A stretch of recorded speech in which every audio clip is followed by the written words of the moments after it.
लहानपासून तर मोठ्यापर्यंत असं कोणी नसेल ज्याला पतंग उडवायचं आवडत नसेल. हा कदाचित कोणी लोक असतील की त्यांना पतंग उडवणे आवडत नसेल, पण कमीत कमी रंगीबेरंगी पतंगीचा थवा आकाशामध्ये जो उडत असताना पाहायला त्यांना खूप आवडत असेल, हो ना? आणि पतंग हा जो सण आहे मकर संक्रांत जो सण आहे, हा सण महिला किंवा मोठे माणसं यासाठी यांच्यासाठी ठीक आहे, तिळगुळ घ्या, गोड गोड बोला. परंतु छोट्या मंडळीसाठी किंवा छोटे मुलं आहेत जे, त्यांना याच्याशी काय घेणं देणं नाही आहे. त्यांना फक्त पतंग, मांजा आणि यांच्या मागं धावणे एवढंच फक्त त्यांना माहिती आहे. हा सण म्हणजे पतंग उडविण्याचा सण आहे, एवढंच त्यांना कळतं फक्त. मकर संक्रांत फक्त ते प्रेफरन्स देतात का नाही, पतंग म्हणजे मकर संक्रांत आली म्हणजे पतंग उडवायचं, पतंगीच्या मागं धावायचं, पतंग धरायच्या, पतंगी कापायच्या, तेवढंच त्यांना दिसतं, बाकी काय. हा छंदच तसा आहे, खूप वेडा छंद आहे. यामध्ये लहान मुलं, त्यांना काही भान राहत नाही आपलं. पतंगीच्या मागे इतके वेडे होतात मुलं का ते सकाळचा नाश्ता करत नाही, दुपारचं जेवण करत नाही, संध्याकाळचं जेवण पण नाही करत कुणी कुणी. इतके वेडे होऊन जातात त्याचे पतंगीच्या मागं.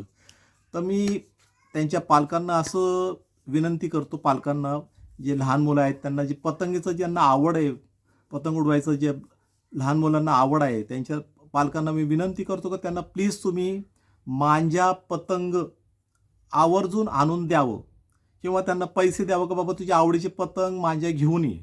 म्हणजे जेणेकरून काय होईल, तो पतंगीच्या मागं पळणार नाही आणि काय प्रॉब्लेम्स होणार नाही. आता आपण ऐकतोय ना, मागच्या वर्षी किती लोक, किती मुलं दगावलेत पतंगाच्या मागं पळताना, किंवा पडलेत किंवा अपघात झालेत. तर असं होऊ नये म्हणून पालकांनीच काय करावं का बाबा हे पैसे घे, मांजा आण, पतंग आण, तुला ज्या आवडीचं जे आहे ते तू घेऊन ये आणि पतंग उड. पण प्लीज पतंगीच्या मागं धावू नकोस, त्याच्या मागं पळू नकोस, त्यांना आवर्जून सांगा. आणि माझे लहान मुलांना पण विनंती आहे का तुम्ही जे 10 रुपयाच्या पतंगीसाठी मागं पळताय, तर तुमच्या आईबापांना प्रॉब्लेम येतो नंतर, तुमचा काय अपघात झाला किंवा काय बरं वाईट झालं तर लोकांना घरी किती प्रॉब्लेम येईल ना. असं करू नका प्लीज. तर पतंगीच्या मागं धावू नका.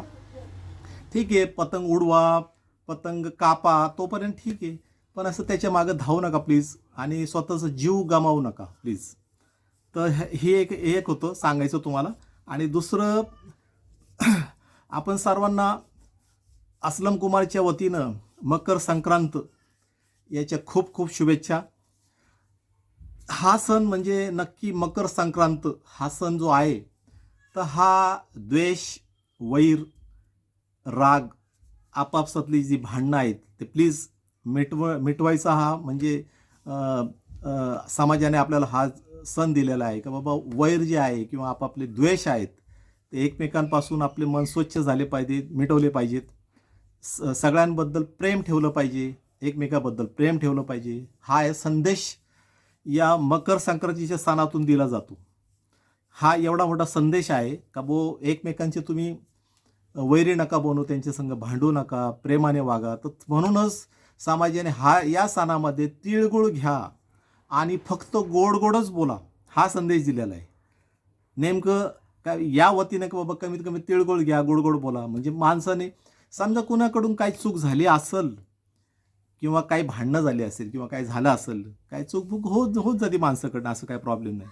तर प्लीज क्षमा मागावी या सणाला का माझ्याकडून काही चुकलं असेल तर प्लीज मला माफ कर, आणि मी परत तुझ्या संग प्रेमाने वागणार आहे. आपण परत फ्रेंड आहे, आपण परत एक साथ येऊ, परत एकत्र आपण येऊन मिसळून हे सगळं कामं करू, असं त्यांना हा संदेश देऊ शकतो आपण.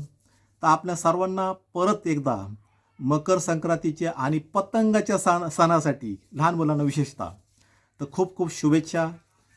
आपले आरोग्य चांगले राहू, आपण स्वतः जीवाची काळजी घ्यावी, पतंगाच्या मागं धावू नका प्लीज लहान मुलांनी. आणि हा संदेश प्लीज सगळ्यांना शेअर करा, सबस्क्राईब करा. माझं चॅनल अस्लम कुमार म्हणून आहे, यूट्यूब चॅनल. प्लीज त्याला सबस्क्राईब करा, लाईक करा, शेअर करा. आणि हा संदेश जर आवडला असेल तर नक्कीच सगळ्यांना शेअर करा, आणि कमेंट्स मात्र लिहायचं विसरू नका. तुम्हाला कसा वाटला हा व्हिडिओ प्लीज कमेंट्समध्ये सांगा. आणि दुसरं, पिक्चर अभी बाकी है मेरे दोस्त.